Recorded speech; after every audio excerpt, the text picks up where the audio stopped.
Son las 6:15 de la mañana del 20 de septiembre de 2017. Puerto Rico todavía duerme cuando el viento empieza a aullar como nunca antes lo había hecho. No es un huracán normal, Can. No es una tormenta de las que pasan y dejan lluvia. Lo que está a punto de golpear esta isla es un monstruo categoría 4 con vientos sostenidos de 250 km por hora, una pared de nubes de cientos de kilómetros de diámetro y una determinación ciega de destruirlo todo. El huracán María está aquí, y en las próximas horas Puerto Rico dejará de existir tal como lo conocía el mundo. Deja tu like, suscríbete y comparte. Comencemos. Para entender la magnitud de lo que pasó, hay que retroceder unos días. El 17 de septiembre de 2017, María era apenas una tormenta tropical que se había formado en el Atlántico. Pero el Caribe es una máquina de guerra para los huracanes. Aguas cálidas, humedad extrema y condiciones atmosféricas perfectas. En menos de 48 horas, María pasó de tormenta tropical a huracán categoría 5. Fue una de las intensificaciones más rápidas registradas en la historia meteorológica del Atlántico. El 18 de septiembre golpeó Dominica con vientos de 285 km por hora. Literalmente destruyó ese país. El 95% de las estructuras de la isla quedaron dañadas o completamente destruidas. Y María seguía avanzando. Mientras el huracán se acercaba a Puerto Rico, los meteorólogos lanzaban advertencias con una urgencia que rara vez se escucha. El Centro Nacional de Huracanes emitió mensajes casi apocalípticos. Condiciones potencialmente catastróficas. Daños devastadores y mortales son inminentes. Este es un evento de vida o muerte. El gobernador Ricardo Rosselló declaró estado de emergencia. Las autoridades ordenaron evacuaciones en zonas costeras e inundables. Pero el problema era devastador desde antes de que llegara el viento. Puerto Rico ya estaba en crisis. Su infraestructura eléctrica, gestionada por la PREPA, Autoridad de Energía Eléctrica de Puerto Rico, llevaba años sin mantenimiento adecuado. La red eléctrica era frágil, obsoleta y vulnerable. El sistema de agua potable dependía en un 70% de esa electricidad, y la deuda pública de la isla superaba los 74.000 millones de dólares, lo que significaba que había muy poco dinero para prepararse o recuperarse. El ojo del huracán tocó tierra en Yabucoa, en el sureste de Puerto Rico, a las 6:15 de la mañana, con vientos sostenidos de 250 km/h y ráfagas que superaban los 290 km/h. María entró a la isla con una fuerza que pocas estructuras podían soportar. El sonido era aterrador. Testigos describían un rugido constante, como si cientos de trenes pasaran al mismo tiempo, mezclado con explosiones cuando los transformadores eléctricos reventaban uno tras otro. Las palmeras, símbolo postal de la isla, se doblaban hasta el suelo y muchas simplemente desaparecían arrancadas de raíz. Los techos salían volando como hojas de papel. Las ventanas de los edificios explotaban hacia adentro por la diferencia de presión.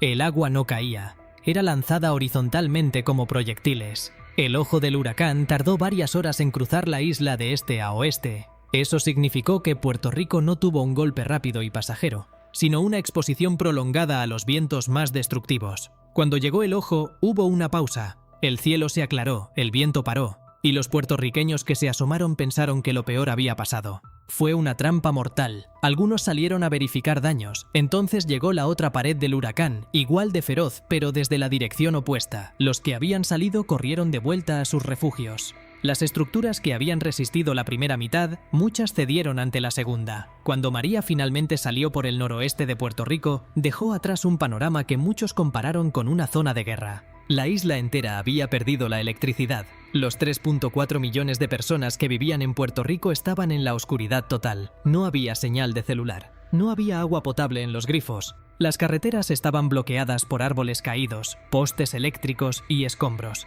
Los ríos habían desbordado inundando comunidades enteras. Puentes habían colapsado. Hospitales operaban con generadores que empezaban a quedarse sin combustible. El aeropuerto de San Juan estaba dañado. El puerto estaba cerrado. Puerto Rico estaba, para todos los efectos prácticos, incomunicado del resto del mundo. Las cifras iniciales de muertes fueron terriblemente engañosas. El gobierno de Puerto Rico reportó inicialmente 16 muertos, luego 64, luego ajustó a 2.975, pero investigaciones independientes, incluyendo un estudio de la Universidad George Washington publicado en 2018 y encargado por el propio gobierno de Puerto Rico, estimaron que la cifra real de muertes relacionadas con el huracán podría superar los 2.975, y algunos estudios académicos llegaron hasta cifras entre 800 y más de 2.975 muertes directas e indirectas. La discrepancia enorme entre los números oficiales iniciales y los reales se debió a algo más oscuro que la incompetencia. Muchas muertes ocurrieron semanas y meses después del impacto, cuando la falta de electricidad apagó los equipos médicos de personas que dependían de ellos para vivir,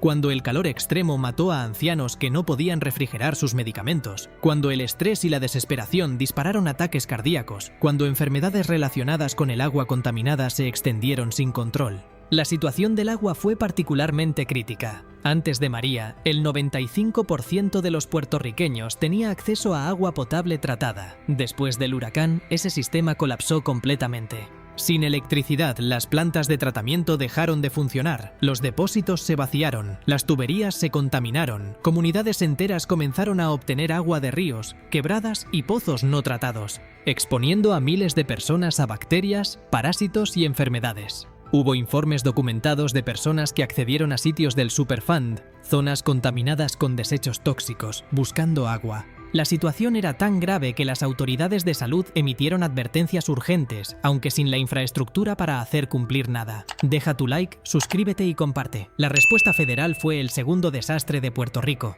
El presidente Donald Trump llegó a la isla el 3 de octubre, casi 2 semanas después del impacto. Las imágenes de su visita recorrieron el mundo. Trump lanzando rollos de papel de cocina a una multitud en una iglesia, como si fueran pelotas de básquetbol. La imagen se convirtió en símbolo de lo que muchos percibieron como una respuesta federal inadecuada y desconectada de la realidad. Trump minimizó públicamente el número de muertos. Comparó el desastre de Puerto Rico con el huracán Katrina, argumentando que el de la isla era mucho menor. Cuestionó el número de víctimas cuando los estudios científicos elevaban la cifra. Y en un tuit que generó indignación mundial, insinuó que Puerto Rico esperaba que todo lo resolvieran otros. Pero la respuesta deficiente no fue solo política, fue también logística y sistémica. Puerto Rico es una isla. Todo tiene que llegar por barco o avión. El puerto principal, el de San Juan, tardó días en abrirse completamente. La Ley Jones, una legislación de 1920 que obliga a que los barcos que transporten mercancías entre puertos estadounidenses sean de fabricación y tripulación estadounidense,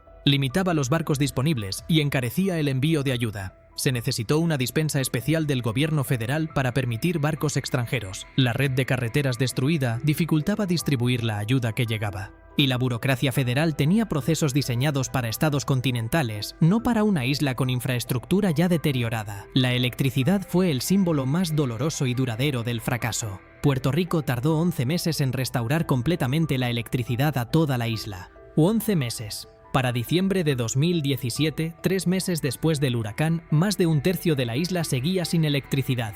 Para enero de 2018, había comunidades enteras que seguían en la oscuridad. Fue la mayor interrupción eléctrica en la historia de Estados Unidos y una de las mayores del mundo. El contrato para reconstruir la red eléctrica fue otorgado a Whitefish Energy, una empresa de Montana con solo 2 empleados permanentes y sin experiencia en reconstrucción masiva de redes eléctricas. El escándalo fue mayúsculo. El contrato fue cancelado semanas después entre acusaciones de corrupción e incompetencia. Los hospitales vivieron una pesadilla que duró meses. El Centro Médico de Puerto Rico, el mayor hospital de la isla, operó con generadores durante semanas. Los médicos tomaban decisiones imposibles: qué pacientes podían sobrevivir sin electricidad, qué equipos priorizar cuando el combustible era escaso. Pacientes en diálisis que necesitan tratamiento 3 veces por semana no podían llegar a los centros porque las carreteras estaban bloqueadas o porque los centros no funcionaban. Personas con condiciones crónicas, desde diabetes hasta enfermedades cardíacas, no podían conseguir sus medicamentos porque las farmacias estaban cerradas o sin stock. Los enfermos de cáncer interrumpieron sus tratamientos. La cifra de muertes excesivas, es decir, las muertes por encima de la tasa normal que se pueden atribuir indirectamente al huracán, fue enorme. La diáspora puertorriqueña que siguió al huracán fue masiva. Se estima que entre 130.000 y 200.000 personas abandonaron Puerto Rico de forma permanente en el año posterior a María. Muchos eran exactamente los que más necesitaba la isla para reconstruirse: profesionales jóvenes, médicos, ingenieros, maestros. La población de Puerto Rico, que ya venía cayendo antes del huracán por la crisis económica, aceleró su declive. Comunidades que ya eran vulnerables quedaron aún más devastadas. Algunas escuelas cerraron por falta de estudiantes. Algunos negocios no reabrieron. El tejido social de la isla sufrió un daño que los expertos dicen que tardará décadas en sanar. Pero en medio de la devastación, Puerto Rico mostró algo que los desastres siempre revelan en las personas: una capacidad extraordinaria de resistencia y solidaridad. Las redes comunitarias que se organizaron en las primeras semanas fueron impresionantes. Grupos de voluntarios con motosierras abrían carreteras bloqueadas, vecinos compartían generadores y agua, médicos atendían pacientes en condiciones imposibles, músicos organizaban conciertos improvisados para levantar el ánimo. El movimiento Compay conectaba a personas con recursos con comunidades que necesitaban ayuda. La diáspora puertorriqueña en Estados Unidos recaudó millones de dólares en donaciones. Chef José Andrés, el cocinero español radicado en Washington, llegó con su organización World Central Kitchen y eventualmente sirvió más de 3.7 millones de comidas calientes a los damnificados, convirtiéndose en un símbolo de lo que la iniciativa privada y civil podía hacer cuando el gobierno fallaba.